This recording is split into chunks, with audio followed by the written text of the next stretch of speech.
Okay, so now is 6 and 5. I think that we have waited for a few minutes.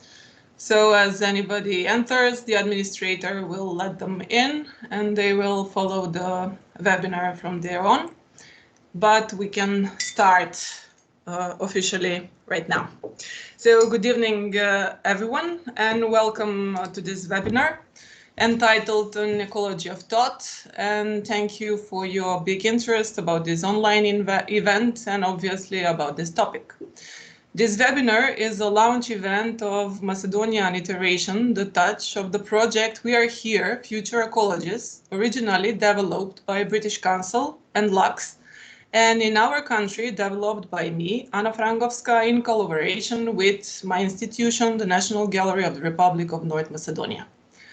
Art has its own influence in the world, according to Boris Groys, and is as much a force in the power play of global politics today as it once was in the arena of Cold War politics.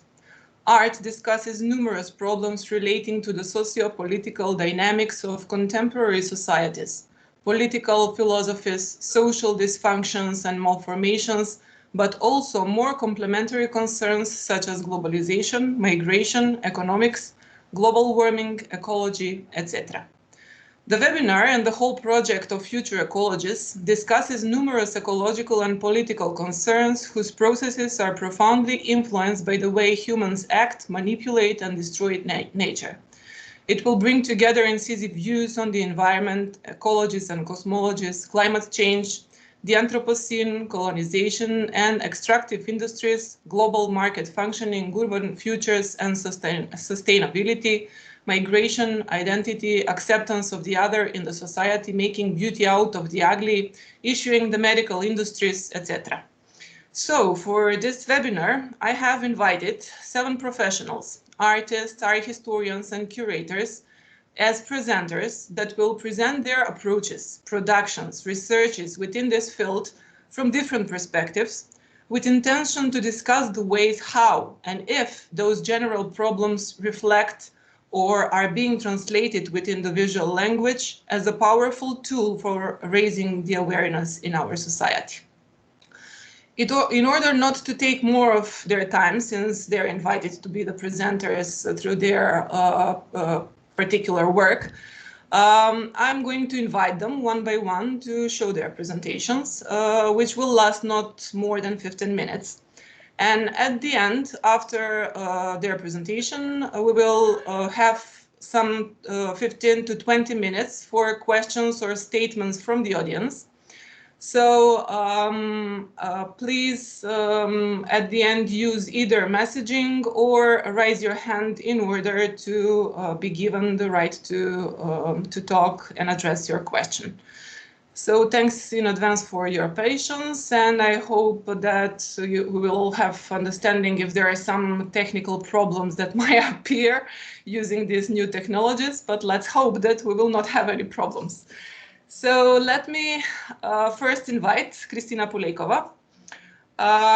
She is a visual artist that is coming from Macedonia, and she is based in UK. Her presentation is entitled New Realities Between Fact and Fiction, and she will discuss her approach towards art, science, and how does she overlaps artistic approaches, ecology approaches, sustainability, climate change, etc. So Christina, the floor is yours. Thank you. Thanks, Anna, for the amazing introduction. And yeah, I want to say thank you to Anna as well for inviting me to take part in this amazing panel discussion alongside, yes, artists whose work I really admire and have followed throughout the years. So yes, very much thank you for that. I'm going to quickly share my screen, and also for timekeeping purposes, I'm gonna set my timer to 10 minutes. I want to be short and sweet. So let me just go into my screen share. Just a sec. Okay. So you should be now able to see my screen. Anna, could you just tell me if you can see my screen, please? We're looking at your desktop. Yeah, now the presentation started. Amazing, thank you. Super. Okay, perfect. So my name is Christina Polykova, and I am, like Anna said, an artist currently living in London, based between Skopje, North Macedonia, and London, UK.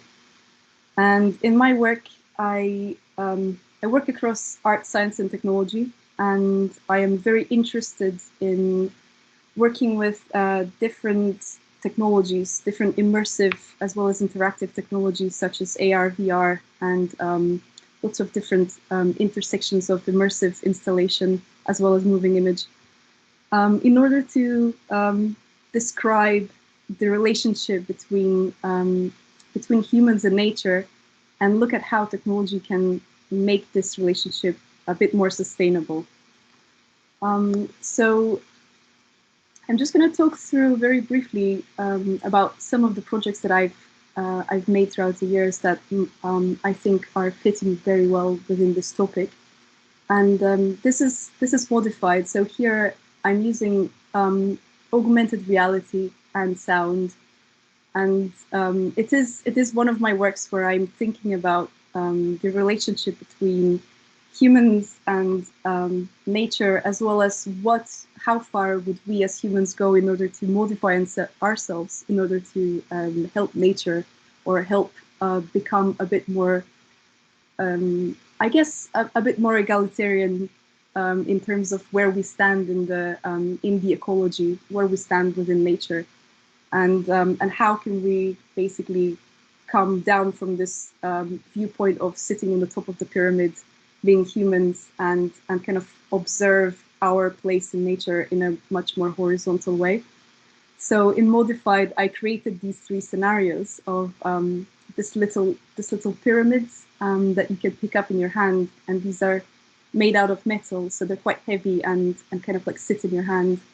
And these and this little box is an operating box where you get operated on, and as you use this through augmented reality, as you put your hand underneath this box, an animation appears, looking like this little pyramid has different tentacles and appears to be reshaping the DNA of your hand, well, of your body. And the idea is that I wanted to create these three disparate scenarios between kind of becoming this very scary cyborg, thinking about Terminator, and thinking about, you know, all these potentially bad things that can happen with the use of technology, and then going to the other extreme where I'm using, so the image that you can see on the lower left side, I'm using this this idea of changing our own DNA in order to be, I guess, able to grow our own greens. So we become this tree, this ecosystem. And it was really interesting to see how people reacted when things happen, like on your own body, on your own self, on your person. And this is something that I really want to experience. I want to look at how people can reenact, or how people can experience things from a different perspective, as well as something that innately happens within oneself.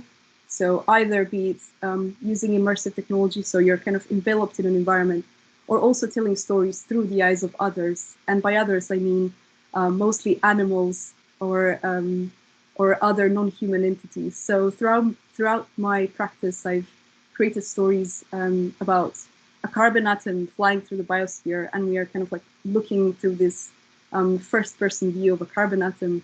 Also during the pandemic, I created this work called Touch Screen, and it's a piece where I was, like, I guess everyone else, having a very hard time of being enclosed, and I created this work thinking about what are all the artworks and all the animal-made artworks that we can see, which can be seen from above. So I created this visual essay of all the artworks that I could think of that can be seen from above. So, for example, the Sun and Sea Marina piece at last year's Biennale by the Lithuanian Pavilion. As well as I have Ligia Pap's work, Divisor, and a few other pieces. For example, the geoglyphs on the lower left that you can see here. And I wanted to tell the story seen through the eyes of an animal, through the eyes of a bird, or through the eyes of a fish that looks down on something that they have created, and to kind of get away from this idea of that art is made for just human beings. I wanted to play with this idea of art being made for animals, and maybe animals make art for themselves as well. This is another piece that I actually showed at the National Gallery, and Anna curated it. So Where We All Meet is a second iteration of this exhibition. So the images that you can see here are taken at the National Gallery at Çiftehamam. And again, it goes along the lines of what I want to talk about, which is kind of looking through the eyes of the other, and in my case, through the eyes of an animal. And in this case, in particular, it's through the eyes of an European eel. And these are the eels that we have in the Ohrid Lake. And it's a really, really interesting story that that emerges from their life cycle, amazing life cycle, as well as what happens when they're inside the lake. But I'm not going to be going too far in depth with the story. But I just want to say that I think it's quite interesting when, for me at least, when I'm thinking about these animals and kind of drawing, I want to draw parallels between the animal lives and the human lives. And particularly with the eel, it's a lot about migration because they're migratory species. And I guess for me as a migrant person, it's quite interesting to kind of draw these parallels and to see how I can bring in my personal stories as well as to kind of bring out the stories of an animal. So it's always this kind of back and forth story between between the human and the animal, which I'm trying to kind of I'm trying to merge by using these fictional stories, which in fact derive from science and from fact, but I'm kind of twisting and turning them into something else.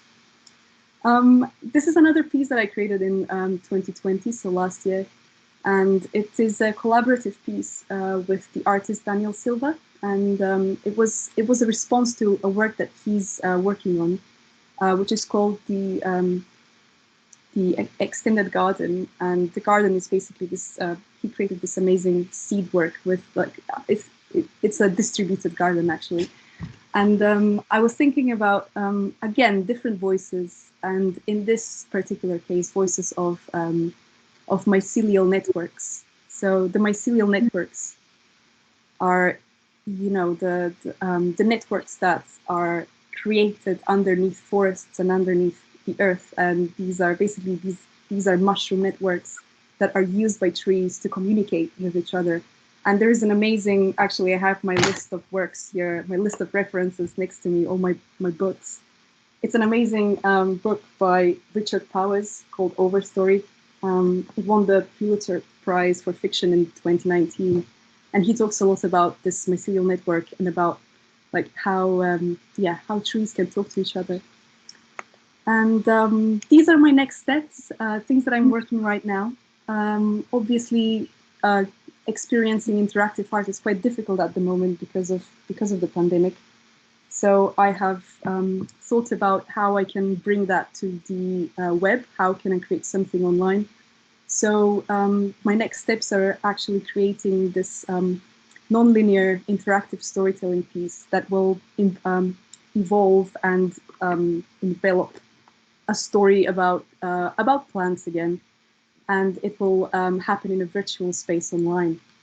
So before we end, I want to show you a little piece of what was happening with my blue mycelium. This is my backyard, and I was using all the boxes, the cardboard boxes that were like we had food delivery brought to our place during the pandemic, and I kind of made these into panels and started projecting in my back garden.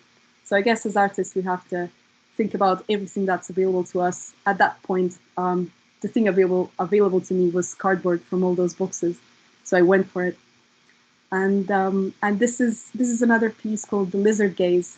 And It's a bit about, well, it is a story about two lizards being curators. So Soriana taking your job. These two lizards are basically thinking about how can they perceive sculpture or objects as terrain. So again, it's a different way of seeing, I guess. And it's about kind of seeing through touch, which I guess kind of wraps up very nicely. Well, it wraps my presentation very nicely because we kind of end up at this point of touch, which I can see on the back of your background, Anna. And I think this is me. And thank you very much.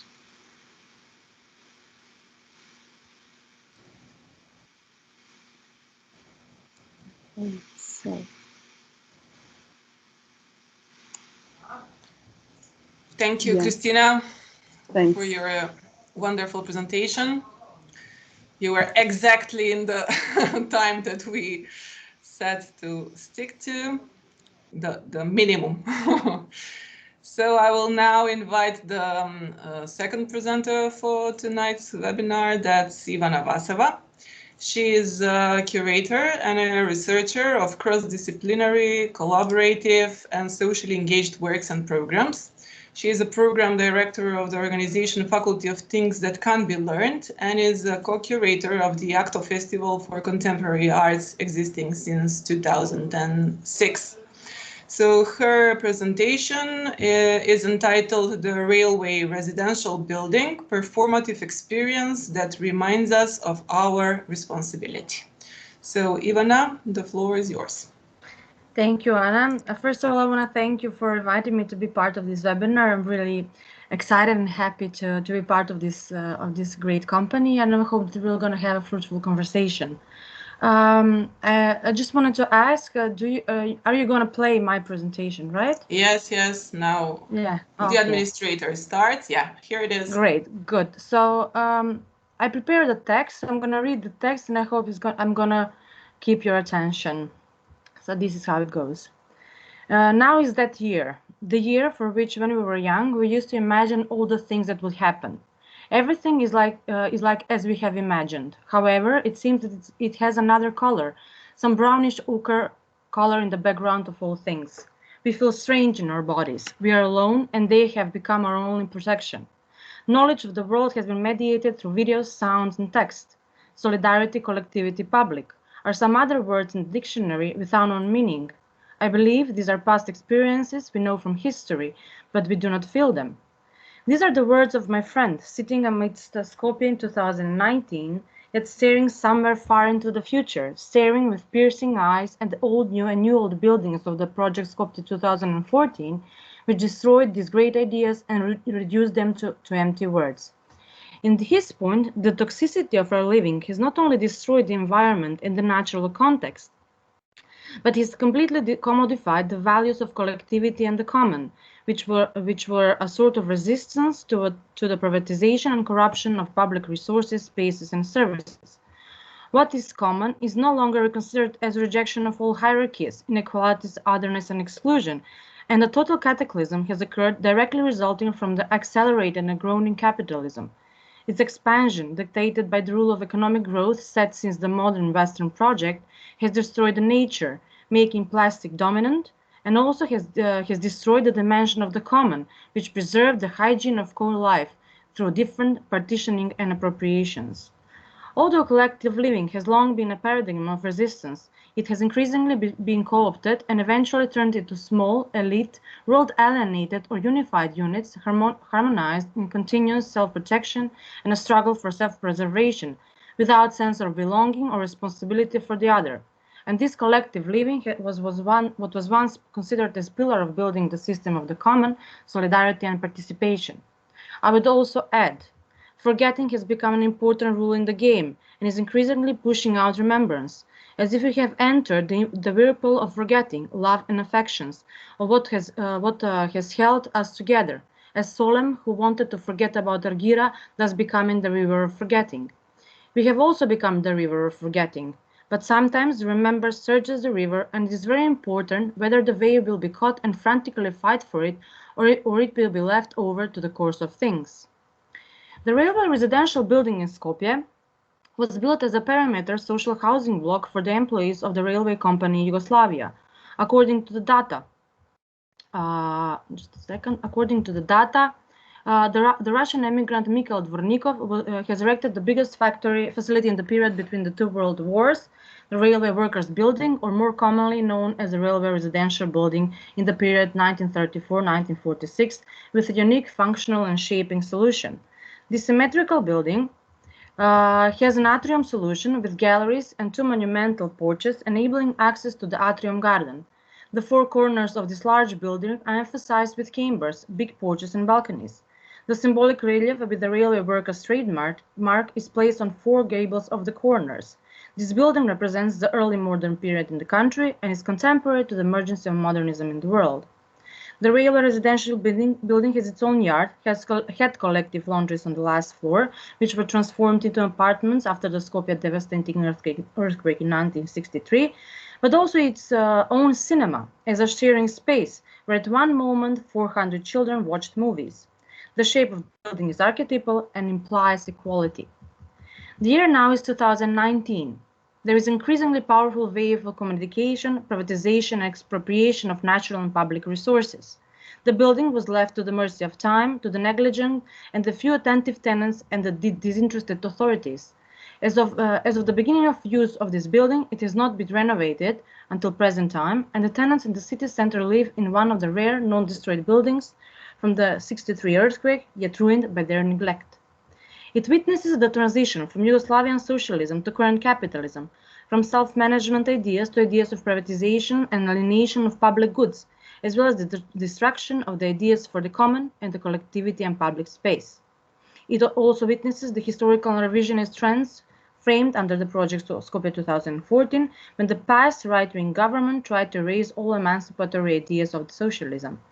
And all this erasing, hiding, or ignoring the traces of collectivity, solidarity, responsibility from the collective memory of the local history is only a step towards accelerating the neoliberal worldview, which privatizes, hierarchizes all relationships in the social life. All this leads to an almost unrecognizable change in the local context, influencing and transforming entire communities and different social strata, as well as the entire social fabric. In the middle of the common yard and the common cinema of the railway residential building, one question resonates: how to live better together? And the echo increasingly repeats the question in the almost ruined building, treasuring the ideas of community responsibility and solidarity in the middle of the captured, ruined and corrupted city. It is here that the existing conflicts and open up potential ruptures for the change of the general social structure. It is here that the common, as well as the common good, developing in contrast sometimes with the state and the market, as a form of management and distribution of wealth, can be redesigned and reinvented. It is here that we can care and conserve for common goods, linked to ideas of safeguarding public interest, preservation or prevention or privatization or devastation, and a demand for a different, generally more democratic governance. It is here that we can think of different ways which can oppose the exploitative capitalism and the corrupted state. And it is here when one has to think about how a block for collective residential building could become a community, since the common cannot be discussed without a community. These are some of the ideas that were tackled in the project If Buildings Could Talk, with an intention of recreating and re-performing context and artistic and curatorial practice made by Filip Jovanovski and created by me. One iteration of this project, This Building Talks Truly, won the Grand Prize Golden Triga at the Prague Quadriennial of Performance Design and Space in 2019. It addresses the destruction of the concept of the common and public through initiation of the concept for common living or joint management or governance, which resulted in the blossoming of the negligence and responsibility of the global capitalism. More specifically, through the interaction of different ideas and concepts of the collective, responsible and diligent common living in the context of global events such as the destruction and devaluation of natural resources and human rights. This project is an attempt to oppose and change capitalist principles of sharing the spatial and common living actions. Silvia Federici and Giorgio Fenzi say, we do not cite these historical examples because we wish to model our concept of the commons and the commoning practices on the past, but because looking back through the ages, refutes the assumptions that the society of commons we propose is an utopia, or that the commons can only be a small-scale projects rather than the foundation of a new mode of production, an alternative to capitalism. not only have commons existed for thousands of years, but elements of communally-based society are still around us, although subject to constant attacks that have recently intensified. Therefore, at a critical level, this building witnesses the contradictions in the Yugoslav self-management system, top-down imposed, although it brings the positive aspects of the right to living and of the cultural emancipation of the worker, as well as of the current neoliberalism functioning method, privatizing each aspect of our existence. However, in order to offer alternatives, the tenants themselves shall have to assume control and responsibility for the decisions in terms of processes and results, which requires transformation of social relations. This also includes the aesthetics of the artwork as well as the context creation. As indicated by Kafenzis and Federici, new mode of production is required, no longer built on a competitive principle, but on the principle of collective solidarity. In that respect, the railway residential building opens two important questions when speaking of the common as fight against and the undermining of privatization and commodification, which is at the level of residential building at the public space level as common good. All those state-owned apartments are already privatized, with a comprehensive yet still silent privatization process in the country. Within the frames of the post-socialist transformation and restoration of capitalism, the architectural concept designed for collective housing is still providing space for reasoning about different models for collective living and management with common spaces. The pavilion this building talks truly in Prague. Life, amongst other things, reminded us, if we don't do it here, we can do it. If we can do it here, we can do it everywhere. And this is the exactly design of the performative agonistic community. Thank you.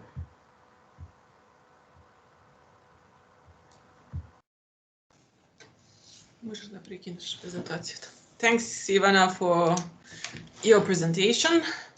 It was really interesting to see in details. I know about this project, but I didn't have any chance to see any of the photos. So thanks for the in-depth presentation and elaboration. Now I will invite Professor Nebojša Vilić.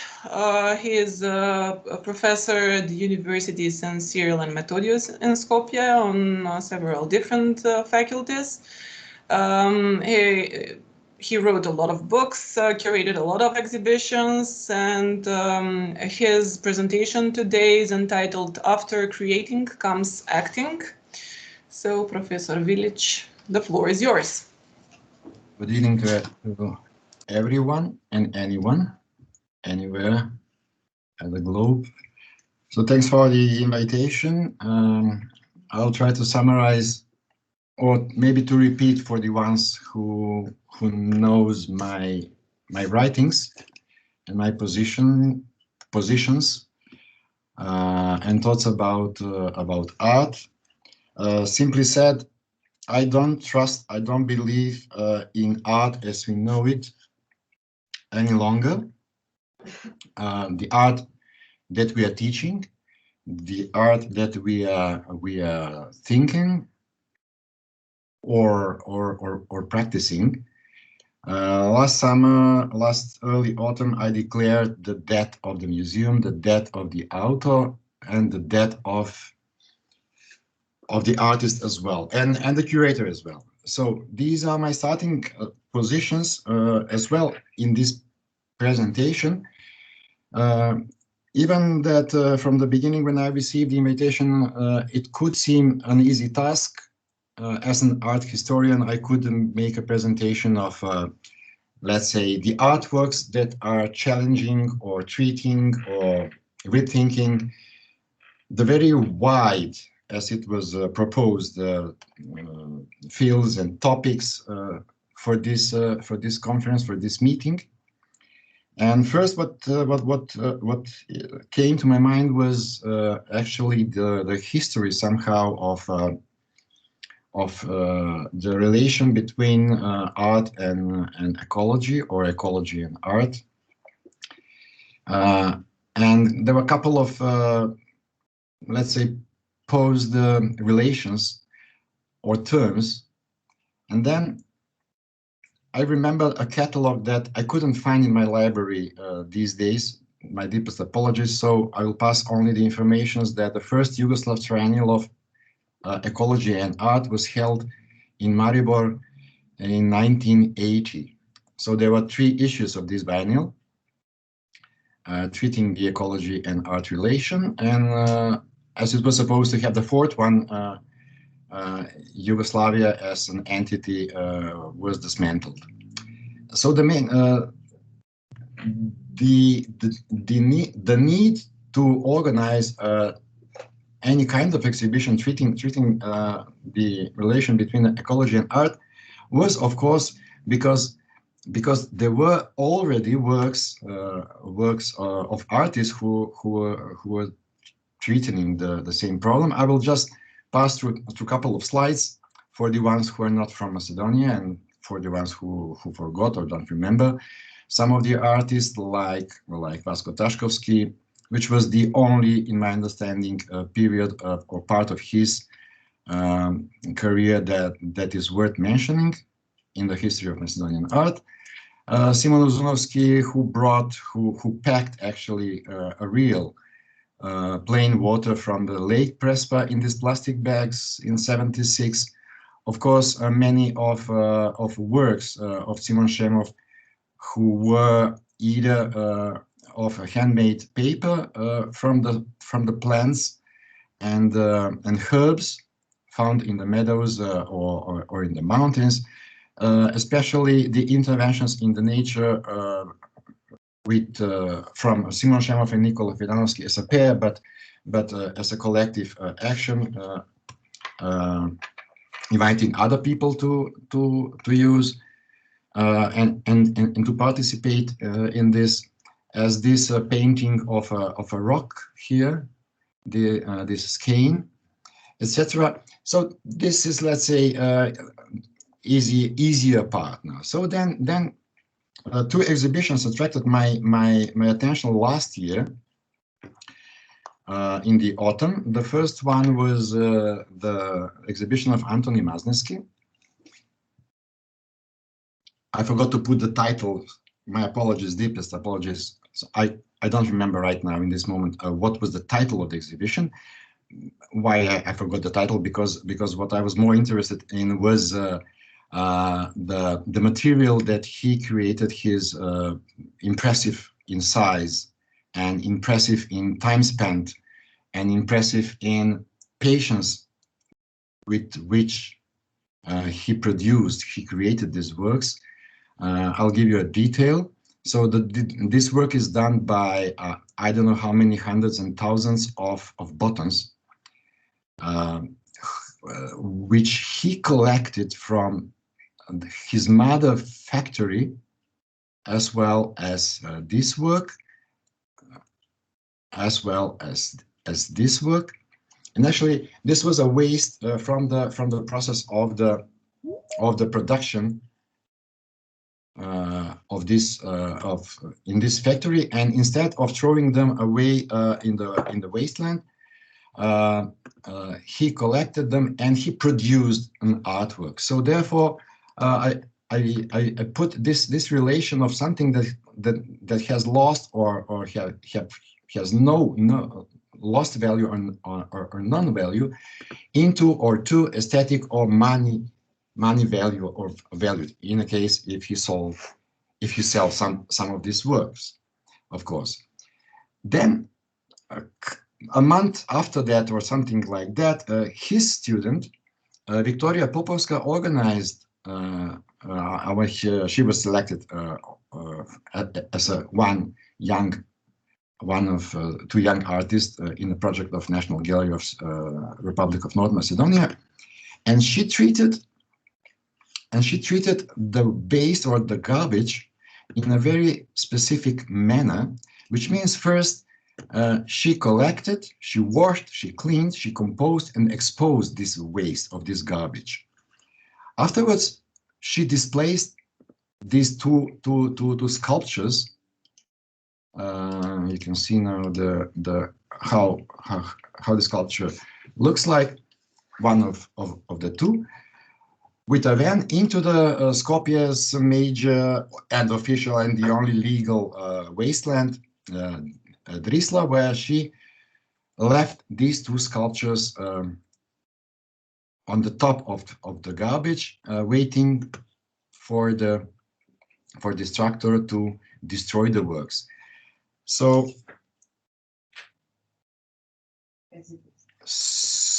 she deposed, and she how to say it? She did something more from the waste, from the garbage, instead of producing the artwork as her professor did before. So she has no in her ownership, or she has nothing to sell any longer because she destroyed. She put back the garbage where it was supposed to belong before she found before she washed, cleaned, composed, and exposed this garbage. So this is one of very interesting point for me in my understanding, because she is not only exploiting in a very capitalistic manner the issue of the garbage, and to produce to produce something which can be sold afterwards. Therefore, I was thinking that from this lost or non-value of the garbage, how it turns into aesthetic first, and then into conscious valued. So I don't know what Victoria is planning to do with the documentation from the wasteland, because the audience doesn't know what happened with the sculptures. We all assume that maybe she'll bring back to her studio or something like that, or in some collection of the museum. But still, this work is missing, is lacking, is missing something that is not in my system of theorizing and rethinking of what artists should do.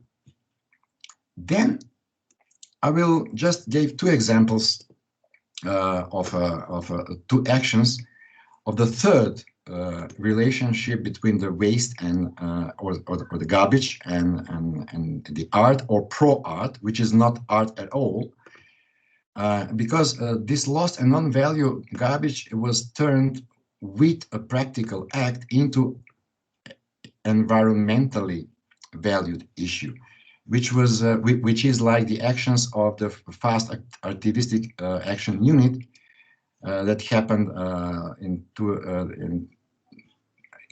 18 and 19.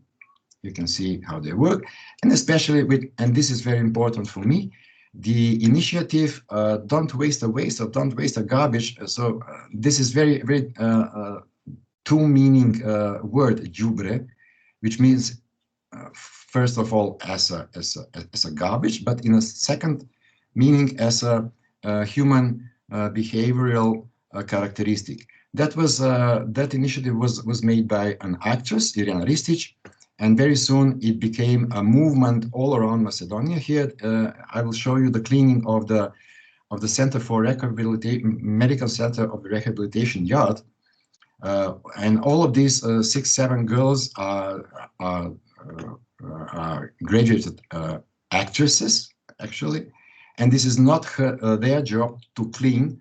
You see here the two patients sitting and making waste with the cigarettes and the chocolate paper while we were cleaning the surrounding of theirs. So we are coming now to a main point of mine, that I don't believe any longer in the artist and in the artwork in the gallery space or in the museum space. So the main issues here should be the transformation of the function of the artist, if we still can call the artist. So once we have abandoned the idea of the artist as a demiurge, in the ecclesiastical meaning, the creator of the metaphysical artistic world, into the original meaning of the demiurge as the one who works for the people and in public space, which is for me very important, that leads to redefining or restructuring the whole system, art system, or the world of art, as Arthur Danto will call it, from institutional, which usually is institutional critique, into external institution or action outside of the institution.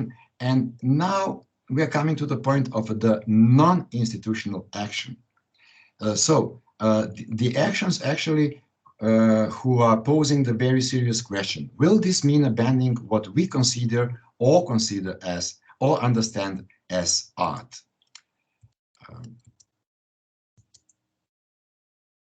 So the answer is more or less yes. I mean, yes, for sure, because if we talk about environmental thought or consciousness, we always thought, or all the art before was about that the artist is presenting or emphasizing or speaking in behalf of all of us in the space of the institution.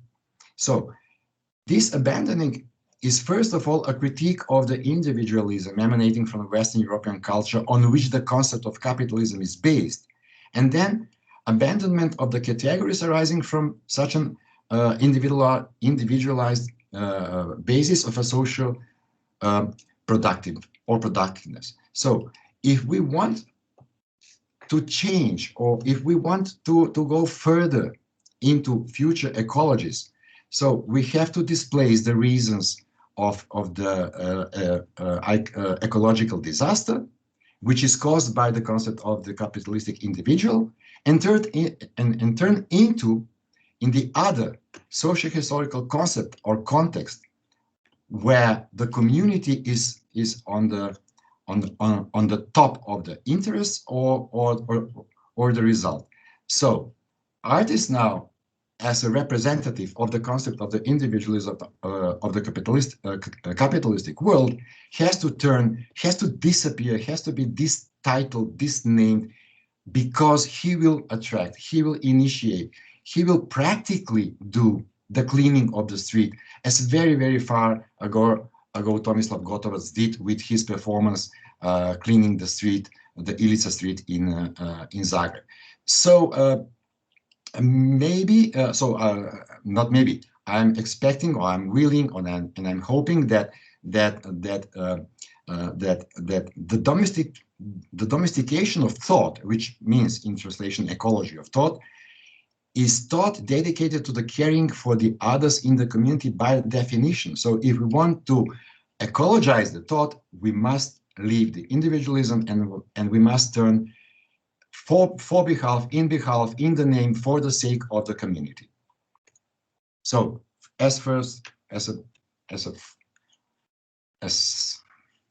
so I'm finished here. So thank you very much. Oops. Thank you, Nebojša. It was a very interesting presentation. It showed another perspective, of course, critical one, and the part of acting, not just the part of creating, definitely, and going outside and being a part of the community and thinking about the others. So I would now, in this point, ask all the presenters if they have some material to share. Please do share some sources or resources on the chat so that the guests can have more interactivity into the research that you were doing when you were preparing your presentations, or about your kind of work, or whatever you get interesting and related with the particular topic. So now we will go on the next presenter, Elpida Hadjivasilova. She is as well a Macedonian artist based in London, UK. She has exhibited extensively and realized numerous commissions nationally and internationally in gallery spaces, museums, and within the public realms. She was selected by the Ministry of Culture to represent Macedonia at the 55th Venice Biennale in 2013. She graduated in sculpture from the Royal College of Art, and her presentation is going to be related as well with her approach to visual works, to sculptures, which do implement disciplines and medias that are not very usual for sculptors. So her presentation is entitled "The Growth of Urban Living Impacts Environment." So Elpida, please, the floor is yours.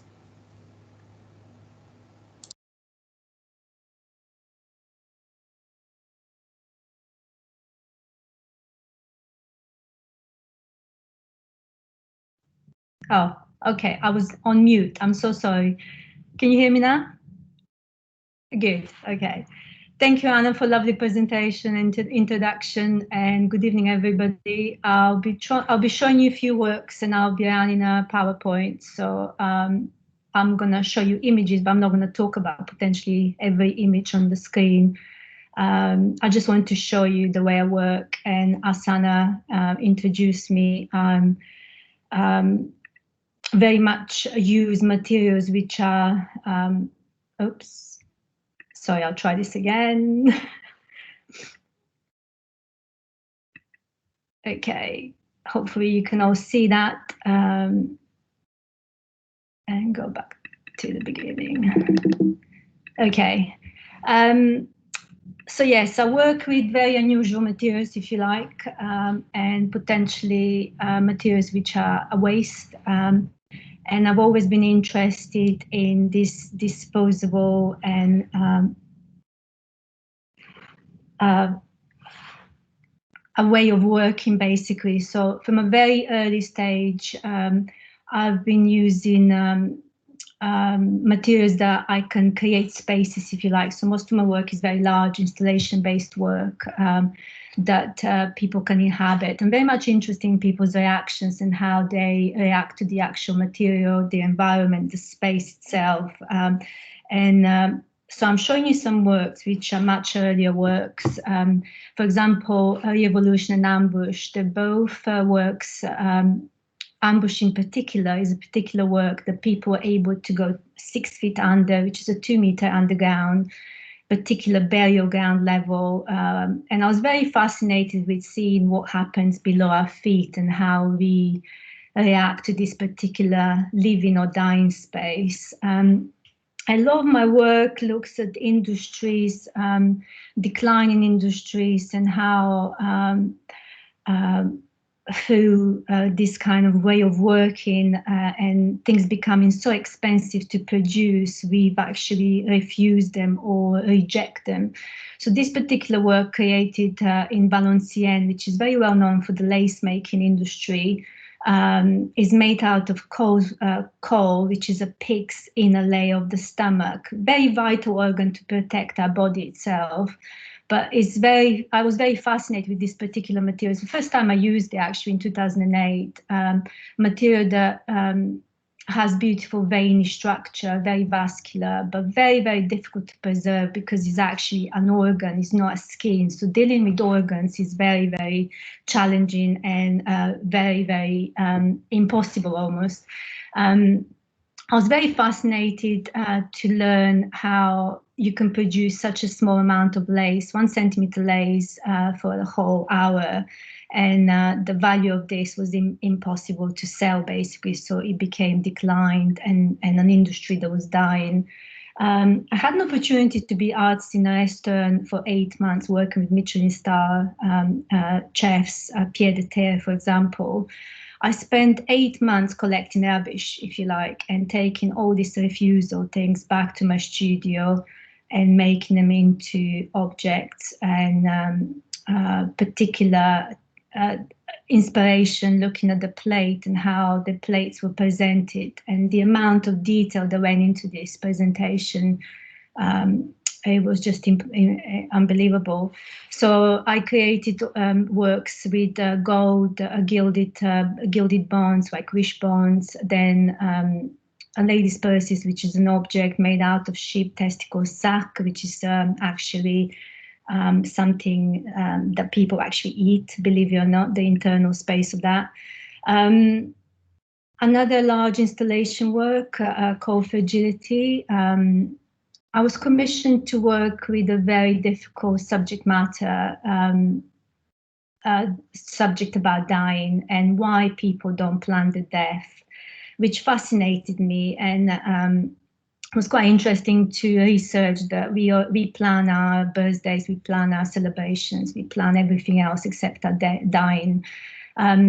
I decided to use coal fat again because it is, as I said earlier, very vital for our living. Is a part of a skin that kind of wraps our organs and protects them.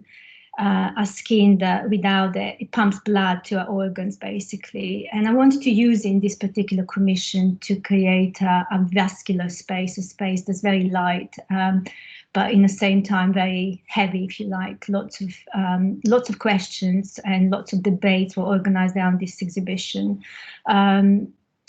I was very much interested to see how people would react to the subject matter and how people would debate. A lot of my installation, if you like, has a smell, so all your senses are included in the work. So I like people to take something away from the work.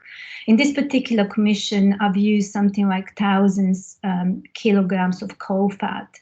And it's something that fascinated me to find out how much we reject. We've become this kind of society of consumerism, society of we just want more and more and more things. But in fact, we actually create so much waste. So a lot of my work is looking at this refused or rejected materials, materials that doesn't have a value, things that we can perfectly use, but we become so obsessed. House Specs is another commission that's using the same material, in fact, but looking at a very different subject of religion and how different religions can create a chaos and can kind of create a war, and is a kind of work that's led from different commissions in the past, where I've been working with lots of scientists and medical and lots of research that I've been doing through medicine, and in particular looking again on this rejected matter and how things can move. How I can create a debate and make people think about their own space and their own environment, sustainability. These two artworks, two sculptures, were made as an outcome from a project, a year-long research working with scientists and being present in operating theatres. And they're inspired by endoscopy and colonoscopies and working with patients with cancer, and sort of looking at this whole kind of fragility of the body and fragility of environment, materials, what you can do with particular materials and how can that influence people to think about their own environment, and what we do in terms of our own space, really. When we went into COVID, at the first lockdown, I decided to be good to my own and be sustainable, and I decided to work with materials that was just available in my space in my studio. So I took things out of my freezer and I had a quite good clean out, actually, and these prints are made out of pig's hearts. I took a pig's heart out and I was looking at this beautiful object, but decided very soon that it was decomposing in front of my eyes. It was so fragile, so delicate. I couldn't really preserve it. I couldn't do anything with it, but it had such a beautiful patterns that I I wished I can just capture. So I just rejected it. I left it, and the next day I came back to my studio. I found the paper that was sitting on it actually had these beautiful patterns, and I decided that actually the best thing I can do is, in order to transfer the pattern from the pig's heart, was to print from it. So I used its own liquids. I used different paints. I use gilding in my work quite a lot. It's almost like to elevate a particular material and to kind of give a different meaning, I guess, to show how valuable something can be and how crucial something can be. Something that I'm working on for about longer than a year now, actually. At the end of last year, I was in China for 3 months. And I was asked to make a proposal for a very difficult space, which is an underground gallery at the A4 Museum in Chengdu.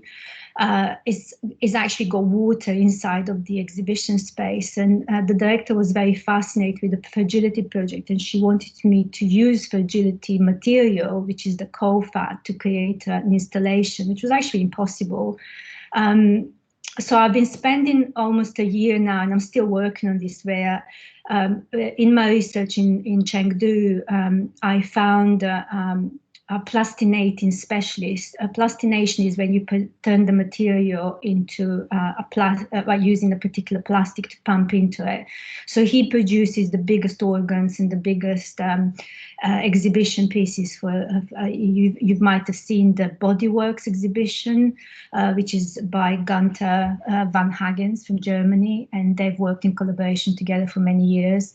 So we've been producing these samples at the moment to see if I can plastinate the coal fat, but actually the fragility of the material is so fragile that it's almost impossible. So I'm still hoping that that would be possible to do, but in fact, I'm coming to a conclusion that some things should be left be in nature, and you shouldn't really fiddle too much with them. You should just leave the material to do its own thing. And I am starting to believe that for this particular commission, I might have to move on to another material and then find a different way to express the installation itself. It's kind of making me think about what I do in my works and how I can then feed that to the public and hopefully make people a little bit more aware of their own environment, and especially with all these diseases and how diseases travel so fast. I think it's quite interesting times that we should be very much aware of our own space, I guess. So yeah, that's me. Sorry, I don't know how to come out of this now. Just click on the X of the sharing screen.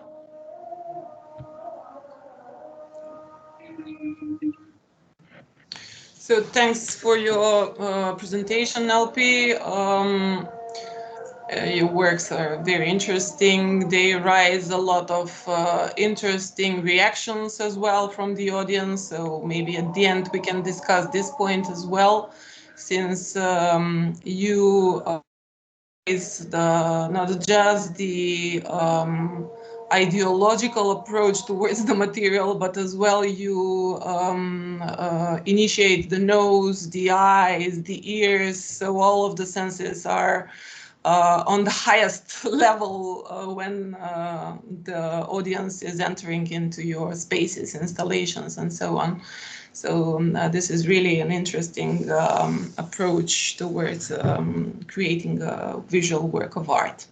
But I think that we can discuss these issues at the end. So now I will invite the next presenters, that are the group OPA, or Obsessive Possessive Aggression, whose members are two artists, Slobodanka Stevčevska and Denisa Raginovski. This group was formed in 2001, and by these two artists, Slobodanka Stevčevska now is working as a professor at the faculty, art faculty, and Denis is a freelance artist.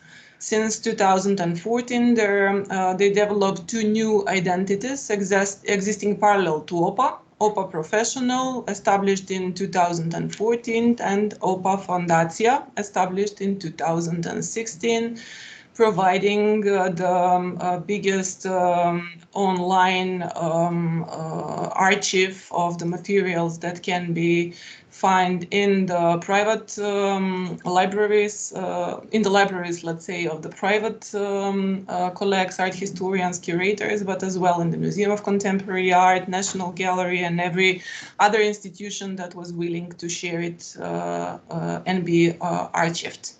So now I will invite them to discuss on the topic on art tactics and strategies. So Dana, Dennis, please take the floor.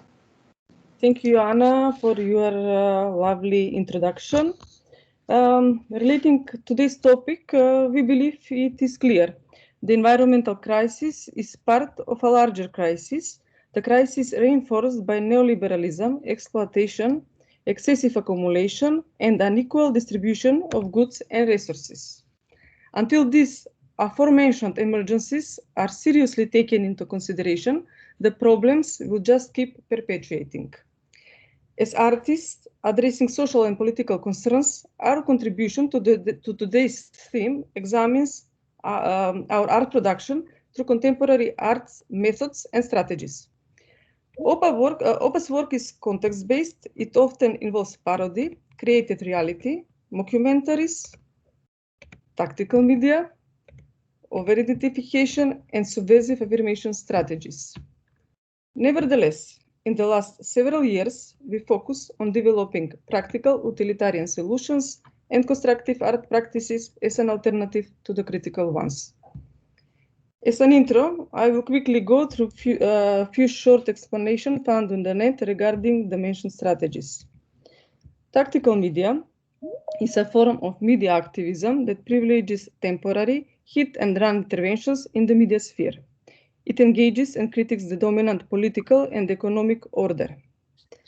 Tactical media are media of crisis, criticism, and opposition.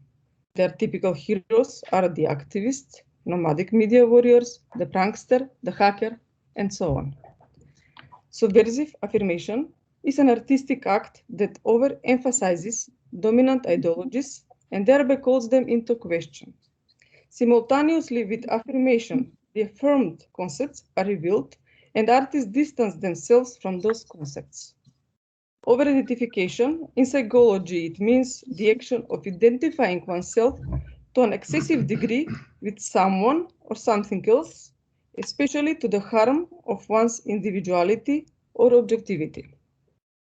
Slavoj Žižek defines the concept of over-identification as taking the system more seriously than it takes itself seriously. In cultural activism today, the art of over-identification, Art and Architecture Research Collective BAVO gives pretty profound view on these tactics. I will shortly quote or paraphrase several key phrases. From BAVO's highly critical viewpoint of today's society, artists should no longer try to make the best of the current order, but precisely to make the worst of it, to turn it into the worst possible version of itself in order to confront society with its own wrongs. Furthermore, they say that the act of over-identification as a strategy eliminates the subject's reflex to make excuses for the current order, and it pushes people who might otherwise have a more nuanced or relativist attitude towards the current state of affairs. To the point, where they cannot bear it any longer and feel compelled to take a radical stance. To better explain why they opt for over-identification strategies, BAVO confront the already existing practices that aim at making the world a slightly better place through artistic interventions. They name these practices NGO art. Just to be clear, this name doesn't refer directly to the NGO sector. The problem they see in these kinds of practices is the production of micro-solutions, pocket revolutions that shut off the possibility to radically question the existing order and that lead to the disillusionment regarding the power to change or even challenge forces like capitalism or representative democracy. So let's move back to our practice. in the Macedonian context, often characterized as interesting and with the intense and more than a decade-long governance of a megalomaniac authoritarian prime minister whose actions were extreme, sudden, and wasteful. The strategies of over-identification that we had been engaging with, although extremely powerful tools, gradually started looking faint and ineffective to us. The pending issue in question was also the possibility of recuperation and appropriation. The strategies used by the government felt like a terrifying example of appropriation of what would widely be seen as artistic parody. Furthermore, seeing these strategies in the light of today's developments, such as the increased cacophony of alternative and conflicting truths or lies in the accelerated way of life and education, we have come to question whether the above-mentioned strategies, at the end of the day, nurture chaos and promote the threatening evil, read xenophobia, hatred, fascism, instead of bringing our audience to critical realizations. Out of a need, or better say urgency, and as a result of our own practice, we started a strategy that some define it as a constructive utilitarian practice or useful art. I would now move to a short overview on several works of ours. The work Solution 2012 Billboard in Public Space was made in a specific context, so here is just a short glimpse into it. The work was made during the steep rise of nationalism in the country, supported and encouraged by the then government in power, and it was related to an allegedly religious miracle. The work over-identifies with the neoliberal logic of commodifying everything possible, and it appropriates the mainstream advertising aesthetics. The text and the other elements used insinuate that the miracle was made by human hand. Shortly after its appearance in public space, the work was censored and destroyed, but the public debate it opened continued in the public sphere. 2016 was an important year because of the upcoming elections. We were invited to create a work at the exterior of the Museum of Contemporary Art in Skopje as part of the group exhibition Sculptural. The work we created was an object placed on the museum's roof, one of the highest points of the city of Skopje. For several months, the object continuously emitted light signals, thus transforming the museum into a lighthouse. The signals, in Morse code alphabet, transmitted the following sentence: in the name of the Father, the Son, and the Holy Vomero, start thinking. For those who are not familiar with this acronym, VMRO has several historical meanings. Originally, the name of the Revolutionary National Liberation Movement, but currently appropriated as part of the name of the right-wing party those days in power. Some guy decoded the signal and the message got spread through the social media. The most frequently asked question after that revelation was, why is the Museum of Contemporary Art spreading messages about Vomero? The work was titled Contra Contra Bacon. OPA Professional is a concept, a set of projects and solo exhibitions or displays started in 2014. OPA Professional is a second identity derived from OPA, focuses on developing nice images, seemingly deprived from the political and at the same time addressing the art market logic. Its goal is the production of visually appealing images and objects, sellable, collectible, and visually attractive, while developing several kinds of prototypes and art production. As a result, OPA Professional's work oscillates between the real and the mockery, over-identifying with the position of the apolitical and the neutral, as well as with formalism and escapism.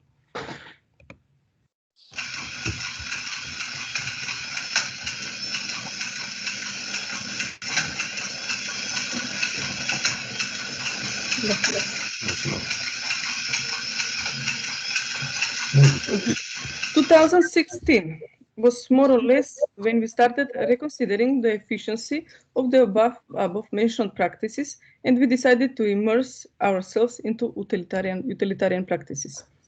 OPA Fundacja, one more identity derived from OPA, was created in 2016 with the aim of developing utilitarian and constructive art practices as an alternative to the critical ones. Its focus is solidarity, education, and contribution to the community. So far, under this name, we developed the long-term project ZAUM Archive, an open online archive of Macedonian art. For several years, we have been digitalizing secondary materials related to modern and contemporary Macedonian art, such as catalogs, articles, VHS tapes, etc. So far, the archive covers almost 7,000 events. OPA Fondacija is not an official institutional body, but an artistic strategy. How successful will this strategy be, and whether OPA Fondacija will this way intervene successfully in the cultural and socio-political context, we believe is still too early to tell. The last example I will mention is the work I Care Because You Care 2020. A participatory project consisted of 10 variations of cotton tote bags distributed among the audience of the exhibition Panic Room or Leap into Thinking. In return, the audience was asked to sign their promise that they would join the fight against the use of disposable plastic.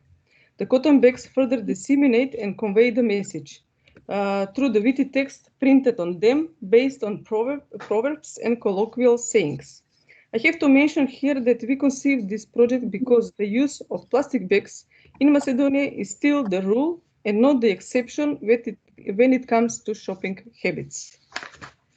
Coming back to the seemingly opposed stances we have developed in the course of our art practice, over-identification versus art based on utilitarian and pragmatic practices versus critical art, the goal is a systematic change.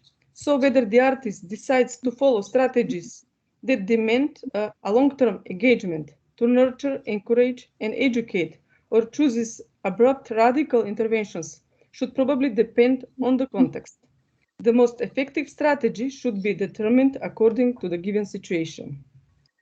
Let's not overlook the fact that the artist alone can achieve nothing unless she is not part of a larger community, idea, or a vision. In the same way that the avant-garde and engaged artists of the 20th century were also working in accordance with the collective visions that they shared. And now, where is the poetic and the sublime here? Vacuum sealed in a plastic bag. We may not have time for that anymore. We now live on credit given by the planet Earth. Thank you.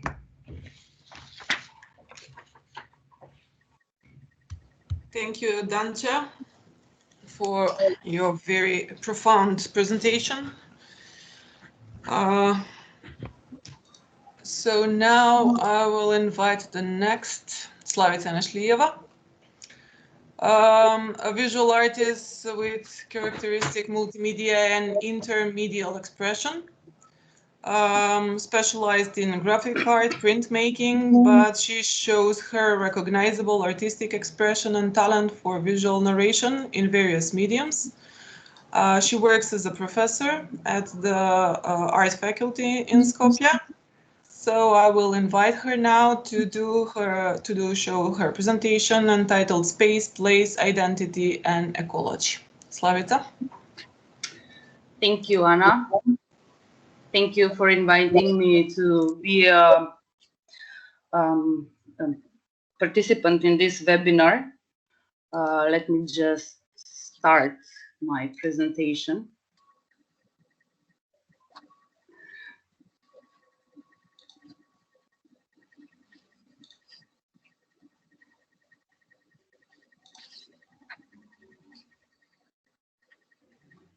Can you see it now? Yes, yes. Okay.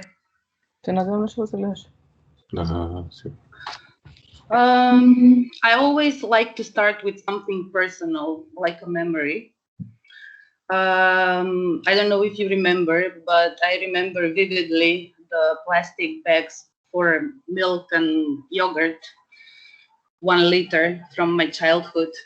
I think that recently they had started producing them again, but that's not the point. Now we have the cheap to buy 100 thin plastic bags that we use for their main purpose to pack food for refrigerators or freezers, and to keep some small stuff in it, or to collect, I don't know, what we collect when we walk our pets.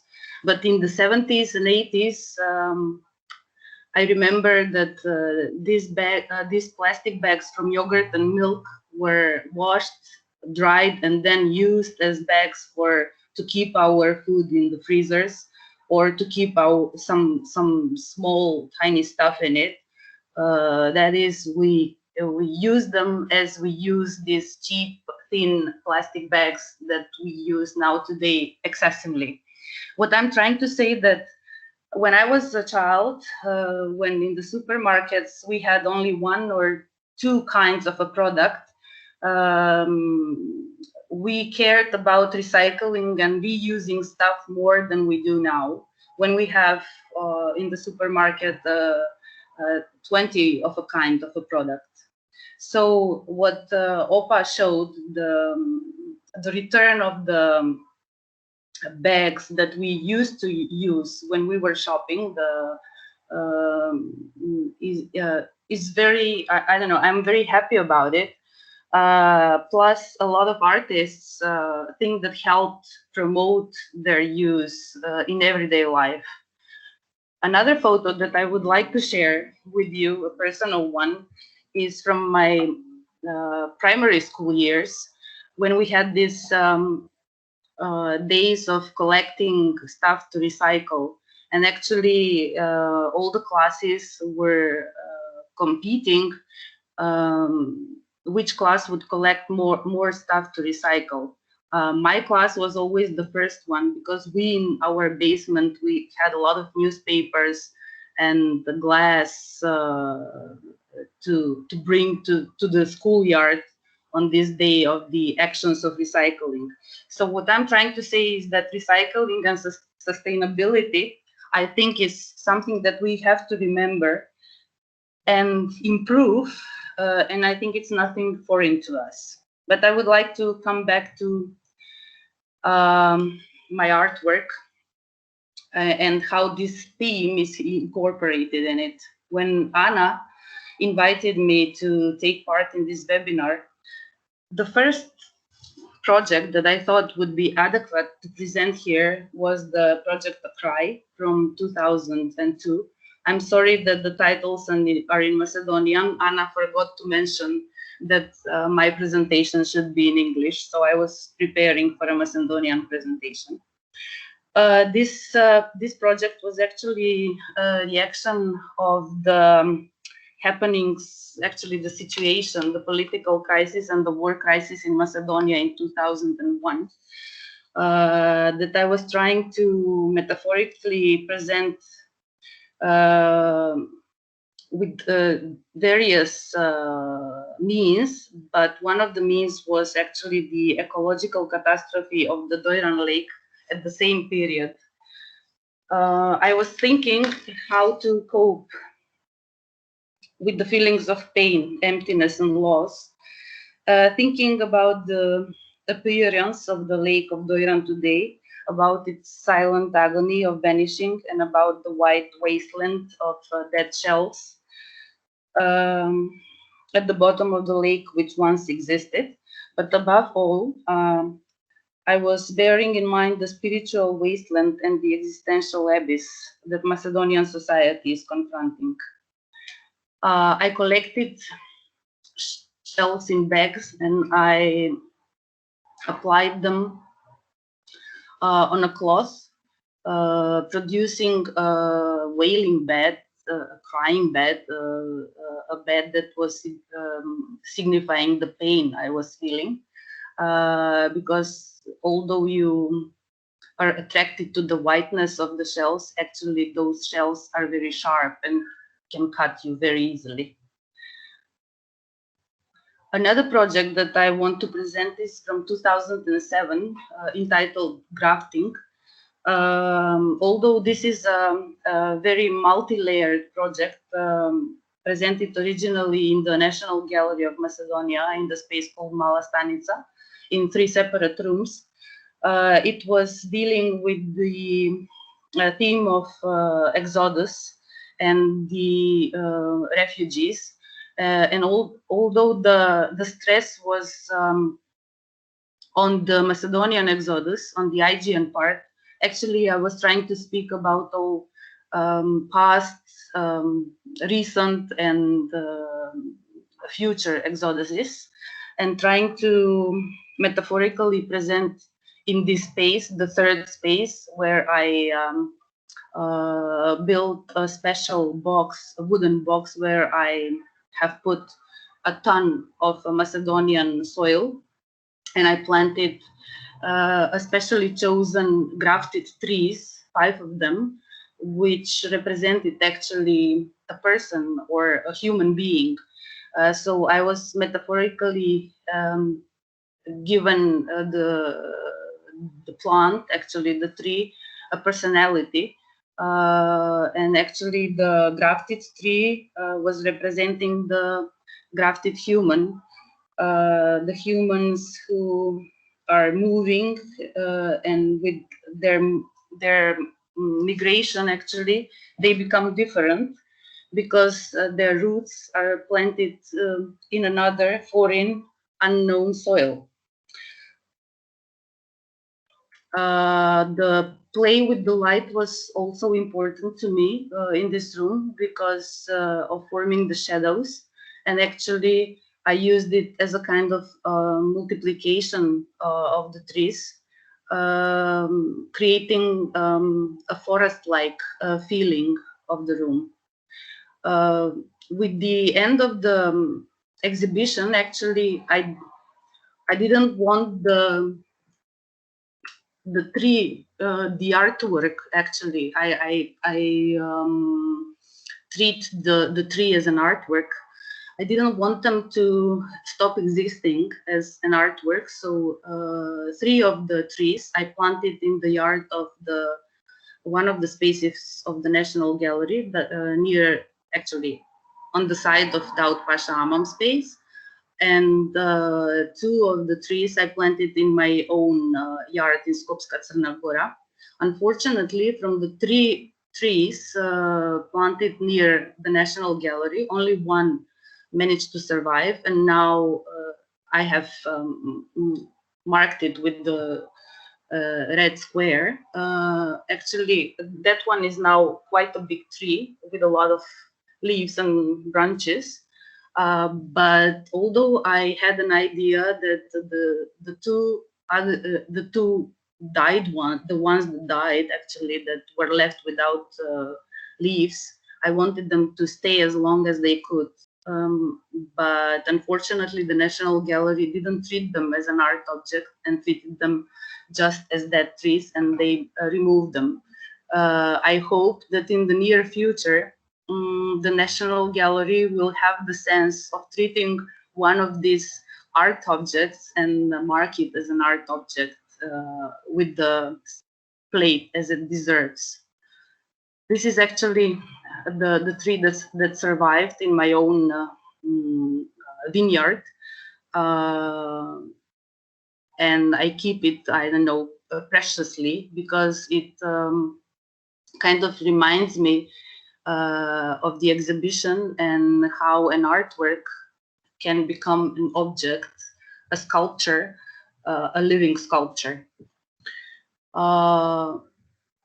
There are a couple of interventions that I did through the years in the city. This text is written in Macedonian. This is actually the leitmotif that I have while I'm creating the works that deal with the city and the consciousness of the citizen. Actually, what I'm trying to do with this project is kind of remind people of community life, and also trying to kind of raise consciousness about the importance of culture and cultural institutions and cultural NGOs or whatever that has to deal with creativity, that it is very important for the city to exist, and not only for the city to be, I don't know, kind of created with buildings and shopping malls. This project was called Philanthropic Urges, and I did it in 2007. It was a part of a project called Redefining Public Spaces in 2007.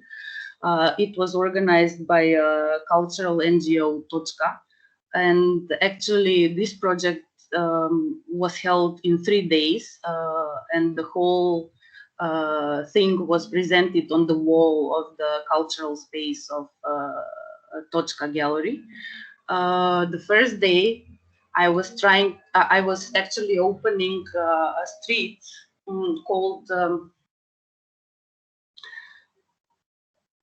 a street museum, railway colony.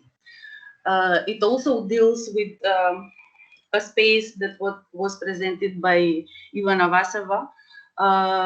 Actually, this part of Skopje was inhabited by families that were working at the railway station at the beginning of the 20th century.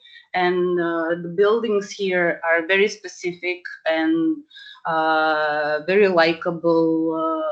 And at that period, I thought, and I still think that this is a part of Skopje that should be kind of preserved, not necessarily in this the whole region, but just to be able to give the people from Skopje, the citizens from Skopje, some kind of memorabilia of a period that was very important for the city, the growth of the city, with the connection of the railway with the world.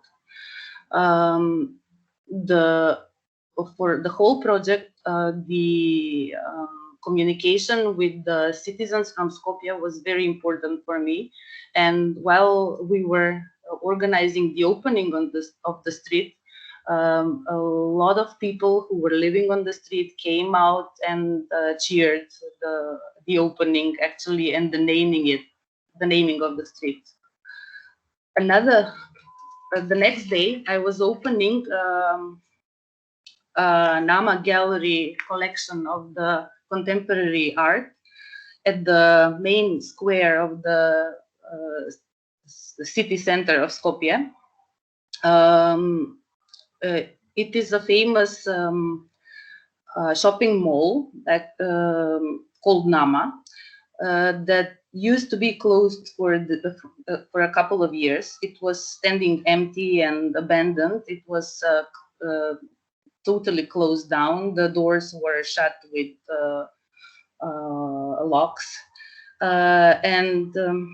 I actually, on that day, when I was opening the collection of contemporary art of the old Nama, I was standing in front of the shopping mall with a couple of volunteers, and we were waiting for the audience to come and visit the non-existent collection that I previously announced in the newspapers. Actually, the collection consisted of very important names from the art world. So people were really eager, the ones that came to see it. And I was actually manipulating the visitors. I was confronting them with the idea to think if they were lacking spaces that deal with art, actually spaces who are presenting contemporary art. And if they were missing spaces that are not dealing only with shopping mall or, I don't know, with shopping items, and if they wanted spaces who offer them cultural stuff. But in that period, none of our museum and gallery spaces were showing permanent collections. I'll just skip through the next one. Slavica, sorry for interrupting. Just to let you know that we are going out of the time. Yes, yes, if possible, I know. just to shorten the description. Yes, I will. See more visual or whatever. Sorry. Okay, thank you. Well, this is the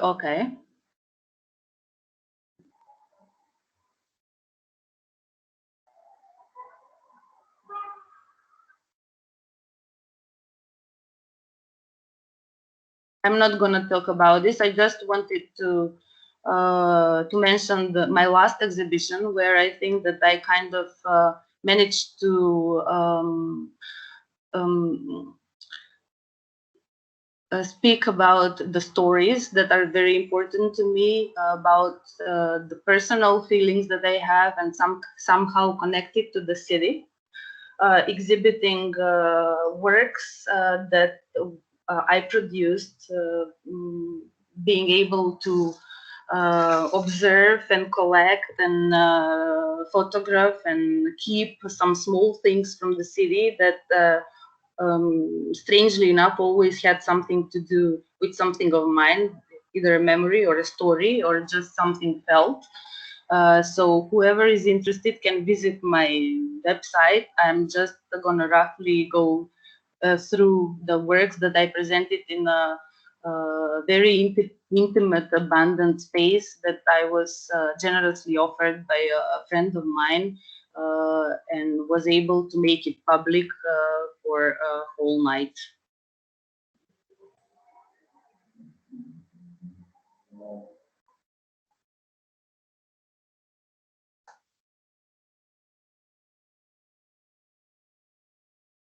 Thank you very much. Sorry that I was longer than I needed to be. Sorry, Slavica, maybe I've interrupted your idea and concept, but we have to be at least about the time.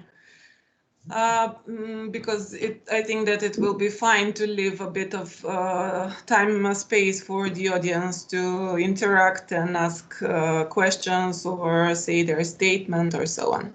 So now I will invite the last presenter for tonight, that's Velimir Žarnovski.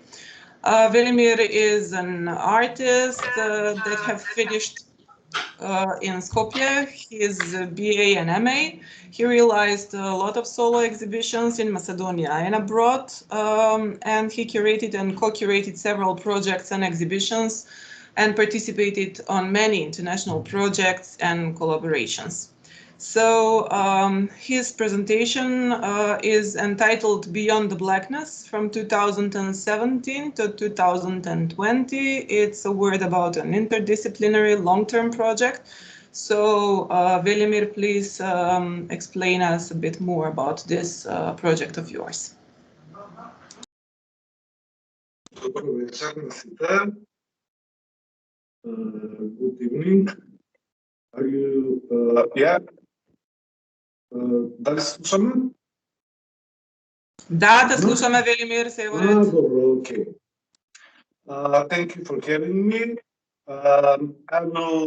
I will just talk briefly about my last project, if you can say it like that. It's a project that I'm working on in past 7 years now. And it deals not precisely with ecology or notions of ecology, but it deals more with astrophysical narrative and the new ways of preserving these new discoveries. It seems like everything is going apart, and this is my starting point for the project. It is somehow based on this lecture of Stephen Hawking. He speaks in, sorry, I don't have my computer just died and I don't have many materials, but there are some that I found on my emails, and you are presenting it now probably, so everybody can see it. Yes, the photos are going in the back, so you can just talk. Yeah, I'm seeing it, but I was not sure. And this was this lecture that Stephen Hawking did in Switzerland few years before his death, and he was specifically talking about black holes, and he related this topic to the mental health of the people and how everything is connected and related. So there is, I don't have the quote now, but I can remember it probably. It goes like, even the black holes are not black as they are presented, and he thinks that they're not the prisoners of light, but on the contrary, they're escape portals to another universes. And he says, I'm just paraphrasing, and he says, if you think that you're in a black hole, then never give up. There is always a way. Always a way out of it. Unfortunately, as everything goes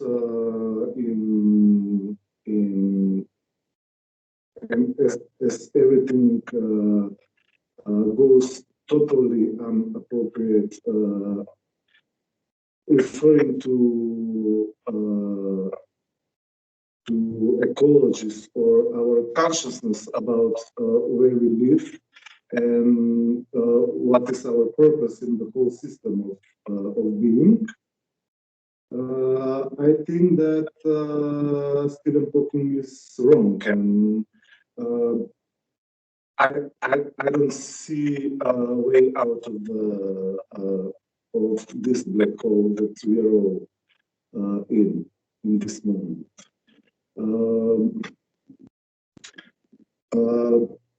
There was this project was also made when I discovered that the Paris Agreement signed 2020, or correct me if I'm wrong, or it was a year before.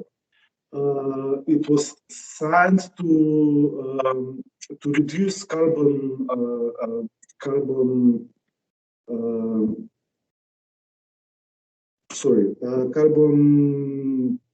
Can someone help me with, or you're not? Emissions. Emissions. Thank you. Carbon emissions. But if you see that these negotiations for this small agreement signed in Paris were going on for 30 or 40 years before, you see that the politics and capital is somehow influencing these issues. I was thinking about what I can say about my project, but it's a really horizontal and still lasting, and we are somehow in the middle of it. We've worked with different people engaging musicians, theoreticians, also young people dealing with new medias, and it's still going on. Now we are working on, it's a strange time to say this, but on a stage performance, contributing to this project. We'll see, depends on the situation with COVID-19 and all that. we'll see how this will result at the end. But it's totally necessary to be in a direct contact with audience. And as I said, it's an ongoing project, and I tried to find some texts dealing with my work, and I found one very short one. We worked with dear Christina Polykova. She's now retired curator from the Museum of Contemporary, but wonderful person, and I love her very much. And we worked together on this text, so I said, okay, maybe I have a right to read some of it. Just to explain the concept behind beyond. Beyond the Blackness is a criticism of the monstrous logic set out by capital, alarming to the necessity of our future, the possibility for the irreversible loss of our natural and symbolic environment until we are reduced to nothing but an empty shell, a body without any substantial content. Video installations are a vision of such a body, reduced only to its primary function, breathing. However, at the same time, this project engages with Stephen Hawking's theory that black holes are not quite as black as previously thought. And despite the strong gravitational field they create, out of which nothing can escape, not even light, they might also serve as a passage to another universe. Is that the case with capital? Is capital our black hole? On one hand, consumes and destroys even the most compelling calls to save life on Earth, while on the other allows people to hope and dream of other worlds through its extensive space program investments. This is the question Beyond the Blackness attempts to rise quite lucidly as an exhibition of video installations and several sculptures of astronauts placed in different positions. The astronauts' figures, created with 3D prints and painted in gold, seem to pronounce a new ontology of the future. The background is an aesthetic stylization of the golden hexagonal-shaped mirrors from the latest James Webb Space Telescope, a powerful time machine that, according to NASA, will peek back over 13.5 million years to see the first stars and galaxies formed out in the early universe. However, in addition to expectations towards expecting our knowledge on the origin of space, the telescope is also expected to be the first to map new space jets of all the planets humans could potentially populate on one day. So in the words of the late Stephen Hawking, if you feel you're in a black hole, don't give up, there is a way out. Yeah, but and this is also a problem. In that stage of the project, yeah, we thought only other planets will save us. But what are we leaving on this planet? What will we leave for the next generations? This is my question. And however, there is another great text from Christina Polykova. It's related to the Panic Room exhibition. It was held in the Museum of Contemporary in the very pandemic period. It was just a few months ago. Opa were there and others. And she somehow make this relations to Heidegger, and it has a really small passage that I would like to read. I find it very dearly. Maybe as well share them later with the guests as the links if you have the links. So yeah, you can help me to share the text and quotations and everything. And I would just like to say before I read this, it's a great honor to meet other artists in this talk, because Alpida, I admire her work very much. We've never met, and the others, and so the quotation is like this. How to learn to think. How can this is Liliana dealing with Heidegger's thought. How to learn to think. How can a thinking being learned to think? According to Heidegger, just as swimming is not learned by thinking about swimming, but one must leap into the water current. Thinking is not learned by thinking about thinking, but a leap in thinking must be made. I will stop here, and if you have any questions, you can go. Okay, thank you very much, Velimir. I will share a bit later parts of your website, and as well I will find probably this text by Liliana, if I can find it online, the second one. So thank you all for your presentations. I am really happy that we showed a very wide frame of what can be understood by the term future ecologists. It's not just those narrowed relation between art and nature or art and ecology, but as well a lot of other aspects that are related with politics, with community, with city, with collectivity, getting out of the individualism and me, and thinking about the other, as well talking about the identity and so on and so on.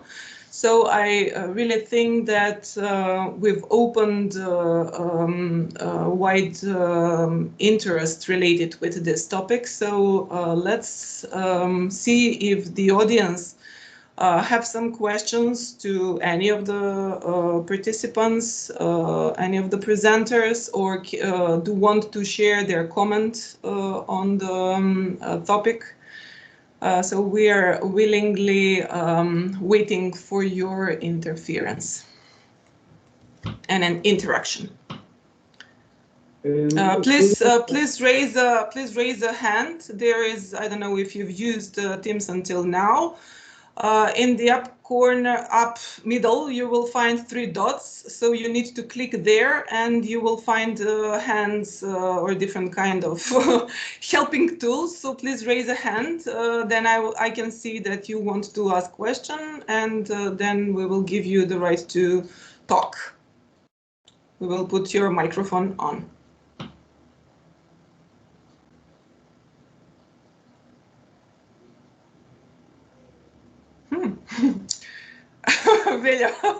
Okay, you can. Yeah, I'm also meeting Christina for the first time, so sorry. Yeah. This is such a nice opportunity. We've never met, and Petra, of course, is here. I am good friend with Lado, and he talks.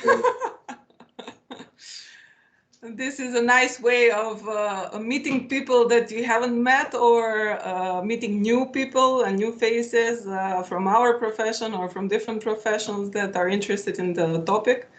So it's really an interesting opportunity and chance. So any raised hands? Christina, yes? Yes, lovely to meet you, Velimir, as well, and everyone else, actually. So for those that I haven't met before, and actually I wanted to, it was really lovely to see everyone's presentations, and it was, I think in a way it was a gift that I was first, because my stress was over and I could concentrate on everyone else's work. I wanted to ask, I think there is like an underlying theme of repurposing, and kind of, I guess the pandemic has raised this question of kind of reusing materials. And it was very lovely that Nebojša, you were showing, you know, the work from Antoni Mazneski that really reminded me of the work of El Anatsui, this amazing Ghanaian artist who works with repurposed materials, these amazing huge tapestries. I'm going to send a link in the chat box as well. And I guess my question to all the artists and researchers here is whether you think that post-pandemic repurposing, and I guess just like a bit more of a DIY culture, do-it-yourself culture will emerge, and that we will kind of go a bit back with like spending on production, or just like reworking the pieces that we already have. Thank you.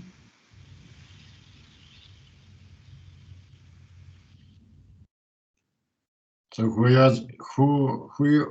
you're addressing to? Anybody willing to give an opinion or a thought? Well, let me make a try. Some of my thoughts were in fact influenced by the situation, and I'm very thankful for the pandemic. Otherwise, I could maybe how to say it, continuing to thinking about the problems in the art creation and art production and a lack of art criticism and so on and so far. So as the pandemic seriously cut my social life, that forced me to rethink, what if I attend an exhibition in a gallery? That was my first question. Second question was, is really of that importance to me as a human? I mean, not as an art critic. To see, to enjoy, to think, provoked by some artist, individual reflection on some topic. The openings were the first to be cutted, or at least they were partly or partially open. Then I tried to, every Friday I make a circle in the town to visit all the exhibitions that are opened during the week. And the lack of audience, the lack of socialization while the in the evening of the opening also made me rethinking of what is the purpose of art, and what is the function of artists. While walking around my building here, or taking my ride with my bike, or crossing the streets, while all the society is ruining itself, you know, by some forces. It's not only the politicians and the politics and their politics, but also by the persons, citizens, human people. They began not to care about the other, because we were all closed in the cells at home or in the offices, very selfishly afraid not to be zarazen, kako se kaže zarazen? Contagion, let's say. Infected, or yeah. Actually, this fear is exploding now since last autumn, let's say, in a complete irrationality. So because the pubs are full, the restaurants are full, the streets are full, especially these days in Skopje is very warm. So no one thinks about the other again. Everyone taking the chance to go outside in the warm weather and so on and so on. So what we can do, and what we can do actually is not a need of an artist any longer or anymore, since the responsibility for the community is part of anyone's life. It's an emergency. So how to raise this awareness, how to raise this responsibility in the past times or before the crisis, or let's say maybe 30 years ago, or even maybe 20, 15 years ago, it was expected from the artist to do that. That was his function. And we go in the theater and we go to the theater play there, and we, afterwards, yeah, I have to be responsible more. But it lasts, let's say, half an hour, 1 hour, until we enter our private homes, and that's all. I'm suspicious about the effects of with all respect, the colleagues, artists that you're present here and that they're not present, but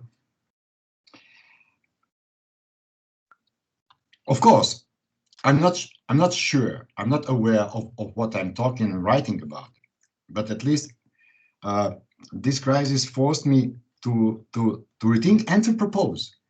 My main thesis is the practical turn.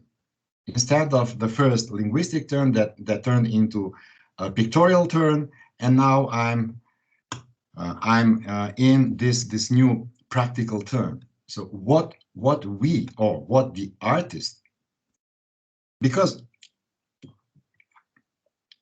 what was by Platon the only word art, and art in our understanding was only the theater. So as we all know, yeah? So are we? What I don't like in this thoughts of mine is that, am I antiquating in the sense of turning back to the antiquity that I was against regarding the Skopje 2014 project, or maybe this big modern era circle is spent, so we have to step back in another stage.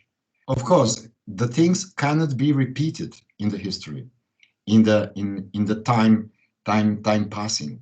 We can't. What I'm talking about is a prehistoric, is a Paleolithic condition and Paleolithic attitude towards the rituals and the community and so on and so far. Of course, we can't be back in a Paleolithic times. There must be some.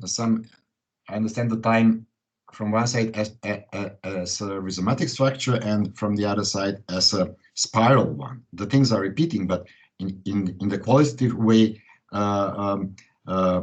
any repeating is not the same. It's just in a quality measures or quality-wise different.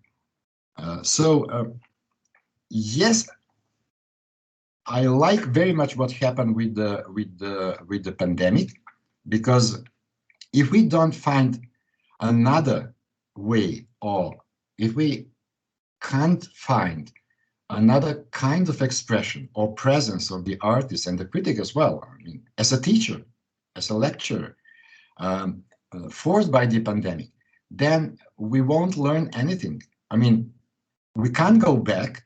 We'll never be the same after this. And if we don't test or try other ways, it will be end of it will be definitely the end of the notion of art, artist, museum, gallery, and so on and so far. Thank you. Besides my understanding that it is already ended, all this. Any other want to give an answer to Christina's question, or some of the audience to pose another statement or question? I mean, we are already 2 hours, so probably the audience is a bit exhausted from our wide and profound presentations and explanations about the Macedonian situation related with future ecologists. Petra Nikolovski, can you give the mic to Petra? You can now turn on your microphone, Petra. You can do it your own, yeah. Yeah, can you hear me Super. now? Yeah, thank you. Excellent, good to hear all this presentation. After so many years being out of Macedonia, you know, to see that the new people are coming and they have good ideas, you know, stepping together with other people in the world, you know, the ecology is important things. It's becoming a very big business. As everybody, people are trying to find a success. Here in Britain, they invest quite a lot in art. Now the Minister of Finances, he is donating about, he's giving about £450 million to support art and art institutions. Not because artists are poor and non-productive, because of art is the big business. Billions of pounds are lost because of the theaters and all this infrastructure, cultural infrastructure here in Britain was completely stopped. But also I'd like to point, when I have a show in Sarajevo in 1989, 1990 was, on the wall of Arts Ivy, the art foundation there, it was written, if you're looking for hail, you have to look for artists. If you don't find the artists, then you are in real hail. I'm sorry, I forget the name of an artist, but doesn't matter who wrote this. That we are what we are dealing with. But also I'd like to point in Skopje was a very interesting project done by Joko Radovanovic, a good friend of mine. When was that? In 1985 or 6? He was creating a very interesting project of knocking down the buildings in Skopje by photo montages and turning the landscape of Skopje into the fields where the sheep will graze, instead of having all that sort of ugly buildings. That means what Simon Shemov was doing and other people in that time was very important. That was, from this point of view, I can see Simon Ozunovsky and other generation before me, they were doing very important projects. And there to point the Museum of Contemporary Art was crucial to get them together and show to the world what a beautiful project what was done there. And I'm so happy to see the new generation of young artists now dealing with such a problems and trying to find the solutions on their own way in the same, on the same journey as other artists in the world that they're dealing with. Also, I don't like to be too pessimistic as Neblisha is, because if you don't find the artist, that means you are in real hell. That is why we have to support each other. And then, Anna, you remember, we have quite a problem when I was doing my show over there. Such a lovely people around, but how the bureaucracy function, how the people who are supposed to support artists, how they're supporting them. Do they, in the real time, getting their influences to support the projects to be bigger? We saw the examples of Elpida working in such a grand scale. That has to be supported, that has to be understood. They had to be taken seriously, not only between a couple of friends who talk about art and then finishing everything with a coffee conversations. That has to be supported, and then the result will be evident.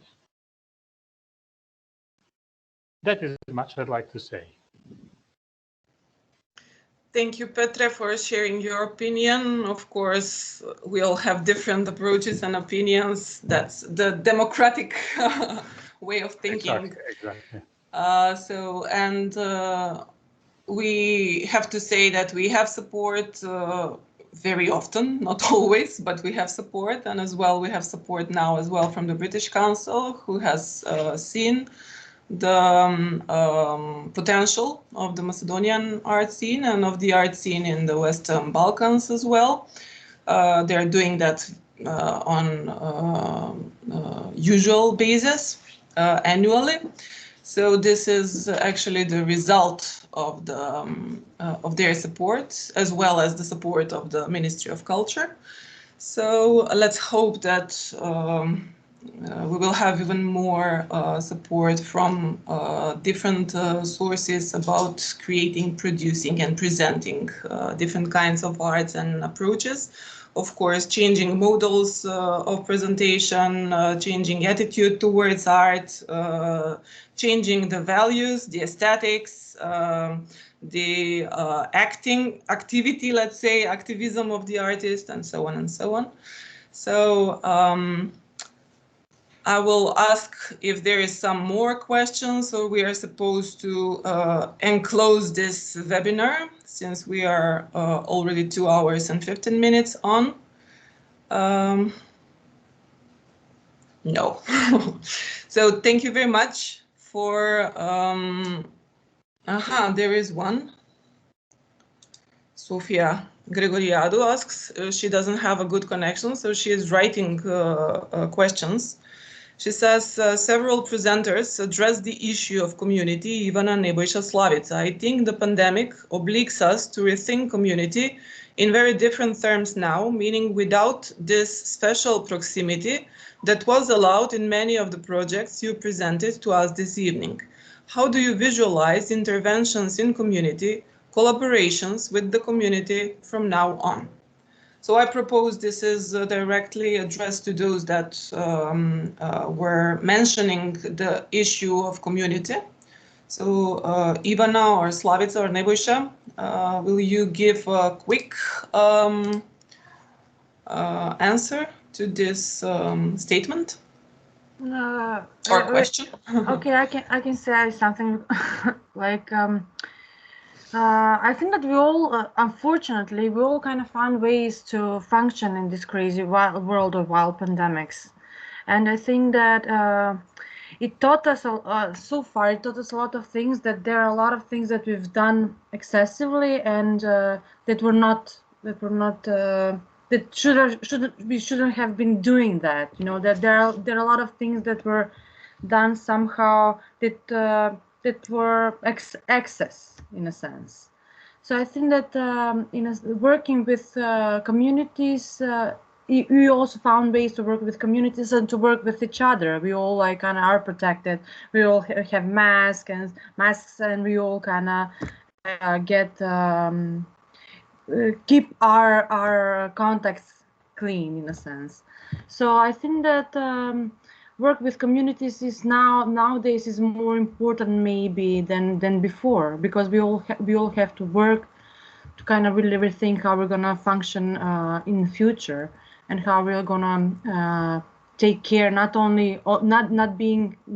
take care only about ourselves or kind of stress the self-care, but also how to care about each other.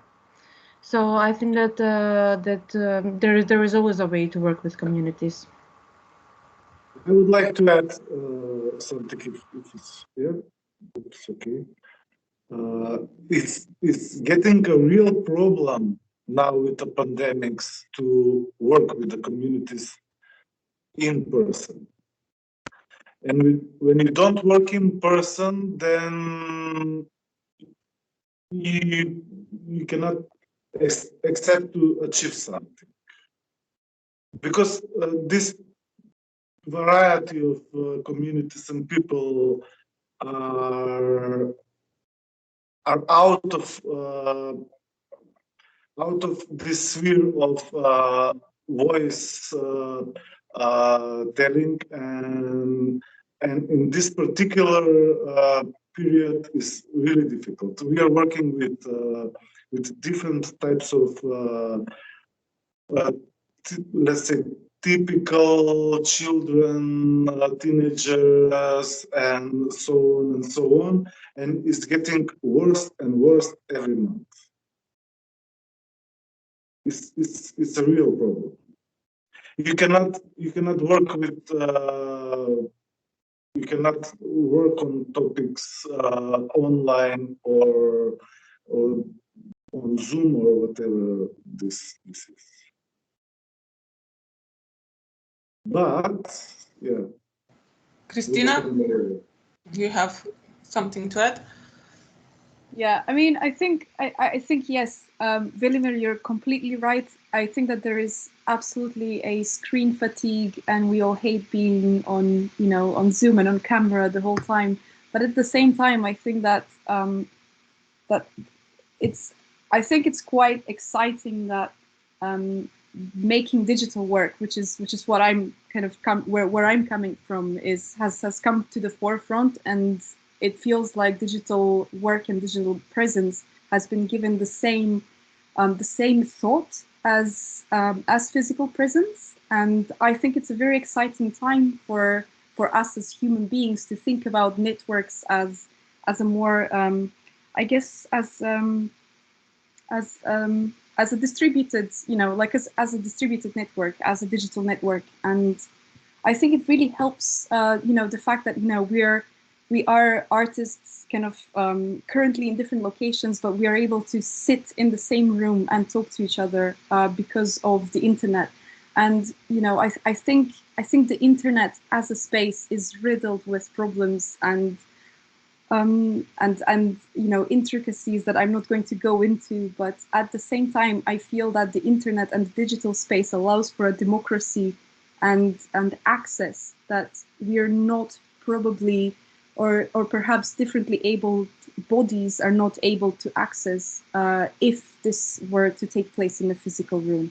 So I think in a way there is a sort of leveling of this way of working, and I, for one, I'm very excited because it means that it does push at least my practice into thinking, okay, so what is accessible digitally for people? What can they access from their own homes? Do we really need to be in a gallery space? I think we do, don't get me wrong. But I think that also the digital space is a valid space for doing things and for making things and for interaction like we are doing now. So yeah, that's all I wanted to say. Thank you.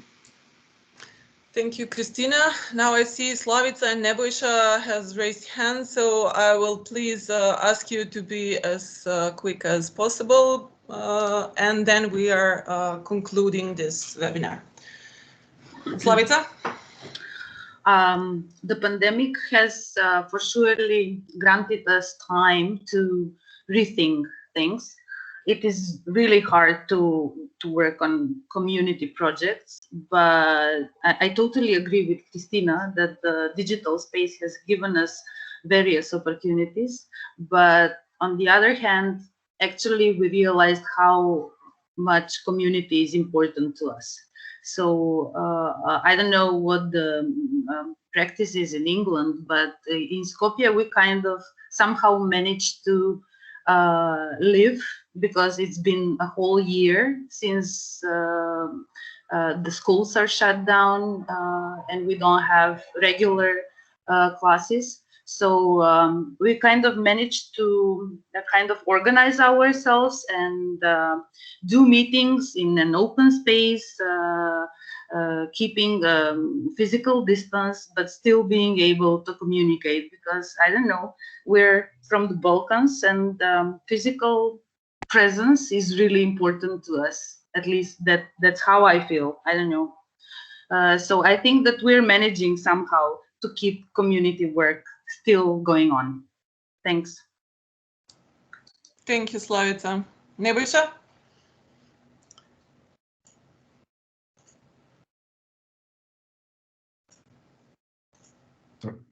Sorry. Well, I'm not that much sure that the internet or the digital platforms can make some contribution or some change, because I'm not completely sure that art can compete with the attractiveness. I mean, art on internet with the attractiveness of the social media. Maybe if you inform the social media that there is some in that sense, yes. But my plea was not about that, because internet-based media are present since let's say 93, 94.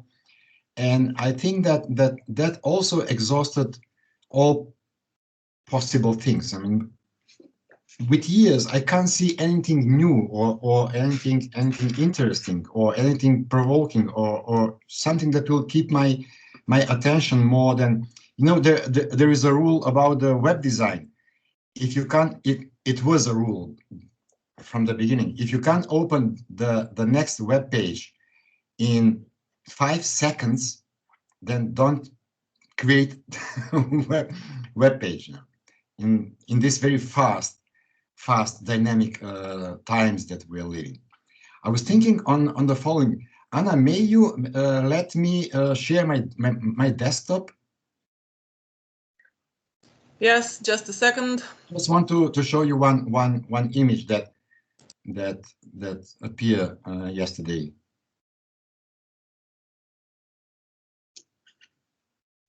Yeah, you may do it now. Mm-hmm. Desktop, yes. I don't know, did you pay attention about this theater play in Japan?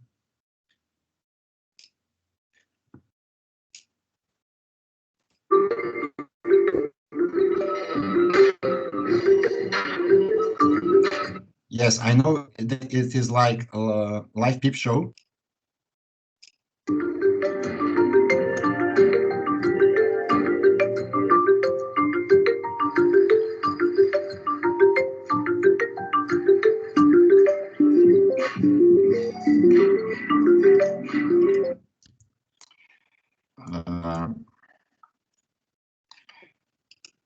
I wanted to say, my idea is that there is a chance right now, and I'm expecting that from the artists, to invent new forms, new ways, not to try to,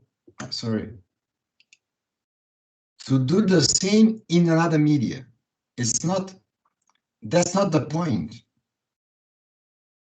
Because there were a couple of tries, of course, like Facebook exhibitions, like YouTube exhibitions, like on a web page exhibitions, but that was showing works. Let's say that was the simplest, most awful presentation of art I attend ever. So that's not the point. The point is, besides that, we have to leave the media, the technological media, immediately. Otherwise, we won't talk about community any longer. I mean, what means cyber community? Come on, that's the biggest nonsense.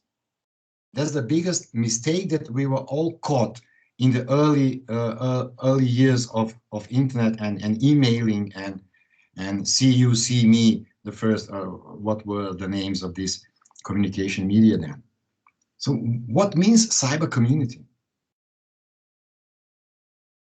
So I try to be short. That was my point. To invent. We face the same problem, believe me, because I'm lecturing in the Faculty of Dramatic Arts. The colleagues that were lecturing the practical subjects, they try to find the way. They were searching for a way how to arrange the class between the actors. They have to hang. They have to hug each other. They have to kiss each other.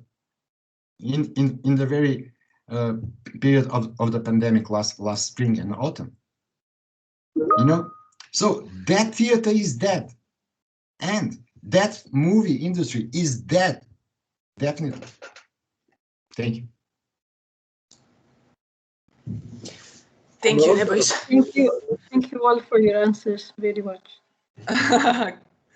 Sofia, what? Elpida. Elpida, please, you are the last one, and then we are ending because it's 2.5 hours. So I am sure that the audience is losing their attention anymore. We can discuss a lot more, but we have as well guests who were a part of this webinar. So. I'm just going to be very quick. I'm very much an artist of hands-on, and I make work with lots of people and lots of people involved in what I do. But I also, it's been a quite interesting year of just rethinking out of the box and how I do things and how I can operate still with people again. And I think this is a quite crucial time for everybody to rethink about working and how we can actually do things better. I mean, I agree with you, Nebojša is different, but at the same time, we have to find a new ways of working, I think, because the old way is not going to exist anymore, I'm afraid. So yeah, we all have to evolve and change to keep safe and make things better for the future, I guess, for other people that come behind us. So that's all I had to say. Thank you all for your participation, for being guests on this webinar. It's obvious that we are missing time for discussions related with future ecologies, with the actual situation of pandemics that we are facing, as well a part of future ecologies. I just want to thank once again the British Council and Lux for giving me this opportunity, and of course all of us for organizing this webinar, and the National Gallery of North Macedonia. I want to say that this is just the launching part of the whole project. Actually, the exhibition that Touch is going to happen is on 15th of September.